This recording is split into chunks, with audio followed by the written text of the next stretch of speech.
இன்னைக்கு ஒரு தடவை மாவு மில்லுக்கு போய் மிளகா தனியா வந்து அரைச்சிட்டு வரணும் அப்படின்னு சொல்லிட்டு இருந்தாங்க. நீ அரைச்சிட்டு வரியா போயிட்டு அப்படின்னு சொல்லி கேட்டாங்க.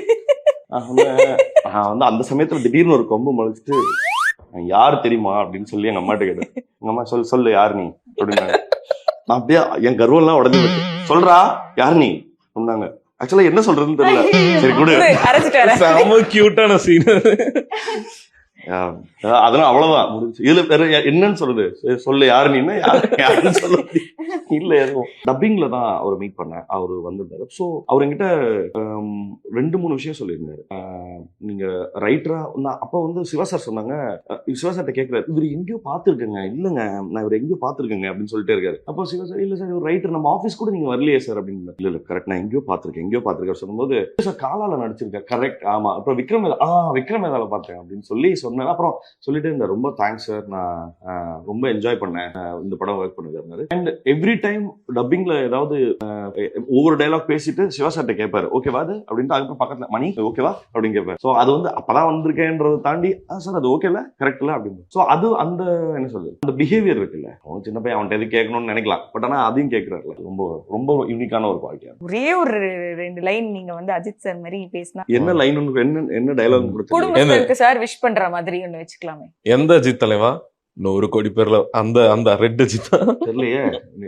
எப்படி வாலி டைம்ல அஜித் சார் அது கொஞ்சம் ஈஸியா இருக்கும்னு நினைக்கிறேன்ல இல்லையா? ஏதோ ஒரு இந்த ஒரு பிட் மட்டும் சூப்பரா இருந்தது. ஒரு லடாக்ல ஏதோ பைக் ஓட்டிட்டு இருந்தாரு நினைக்கிறேன். யாரோ ஒருத்தர் வந்து பின்னாடி, சார் நான் உங்களை பயங்கரமா 2 நாளா தேடிட்டு இருந்தேன் சார். தேடிட்டு இருந்தீங்கன்னா நான் என்ன கொலகாரனா இல்ல கொலகாரனா அப்படின்னு சொல்லியிருந்தாரு. அது வந்து ரொம்ப செம்ம கியூட்டா இருந்தது.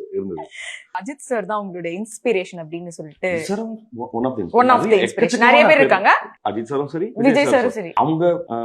அவங்களோட பேஷன் ஆரல்ஸ் ஆஃப் ஸ்கிரீன் இல்ல, அவங்களுக்குன்னு வெவ்வேறு கனவுகள் இருந்திருக்கு. பட் அதுக்காக அவங்க என்ன சொல்றது, அதுக்கு தகுதியானவர்களா மாறி அதுக்கப்புறம் 2 பேரும் வந்து அவ்வளவு அழகா வந்து அதை என்ன சொல்றது, அதை பர்சீவ் பண்றதை பார்க்கல அவ்வளவு நம்பிக்கையா இருக்கு. ஓஹோ, இப்ப நம்ம கூட இன்னொரு வெவ்வேறு பெரிய கனவுகள் இருந்தா அது ஒன்றும் பலிக்காமலாம் போகாது. ஆனா ஒர்க் பண்ணிட்டே இருந்தா அது 2 பேருமே அவ்வளவு பிரமாதமா பண்ணிருக்காங்க. அவ்வளவு கிரேஸ்ஃபுல்லா இருக்கு பார்க்க. அவங்க ஸ்டார்ட் பண்ண இடத்த பார்க்கணும். ஓகேவா, to where they become now. நீங்க பாத்தீங்கன்னா, நான் யோசிச்சு பாருங்க, இப்பதான் ஒரு 10 படம் நடிச்சிருக்கோம்னு வச்சுங்களேன். இதுக்குள்ள நான் வந்து என்ன சொல்றது, வேலையெல்லாம் முடிச்சுட்டு ஒரு 6 மணிக்கு வீட்டுக்கு போறதுக்குள்ள அவ்வளவு கேஸ் இருக்கு மண்டைக்குள்ள. நான் இத்தனைக்கும் வந்து அவ்வளோ ஒரு ஸ்மால் டைம் ஆக்டர்னு வச்சுக்கோங்க. பட் நான் யோசிச்சு பார்ப்பேன், அப்பனா அவங்க எவ்வளவு கோ த்ரூ பண்ணிருப்பாங்க. லைக் பீட் அஜித் சார், விஜய் சார், சேஃப், யார வேணா சொல்ல, அப்ப எவ்வளவு கோ த்ரூ பண்ணிருப்பாங்க. எனக்கு வந்து நினைச்சு பார்த்தாலே இல்ல, ஐயோ என்னென்னலாம் கோ த்ரூ பண்ணிருப்பாங்க அப்படிங்கிறது தான். நீங்க இந்த இடத்த அடையிறதுக்குல நீங்க எவ்வளவு சாக்ரிஃபைஸ் பண்ண வேண்டியிருக்கு, எவ்வளவு உறுதியா இருந்துகிட்டே இருக்க வேண்டியது இருக்கு.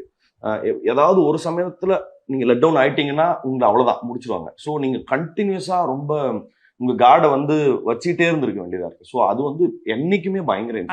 நீங்க ஸ்டார்ட் பண்ண இடத்த பாத்தீங்கன்னா உங்களுக்கு பயங்கரமா இன்னொரு ஈஸ்பா அப்படி இருந்திருக்காங்க. எவ்வளவு நெய்வா அவங்களோட இன்டர்வியூஸ் எல்லாம் பாத்தீங்கன்னா ரொம்ப இப்ப என்ன சொல்றது, ஸ்டார்ட் பண்ண இன்னைக்கு அவங்க இன்டர்வியூஸ் பார்க்கும்போது இல்ல, ஒரு லேர்ன்டு மேனா அவங்க நிக்கிற அது அந்த டிஃபரன்ஸ் தான் பயங்கர இன்ஸ்பைரிங்கா.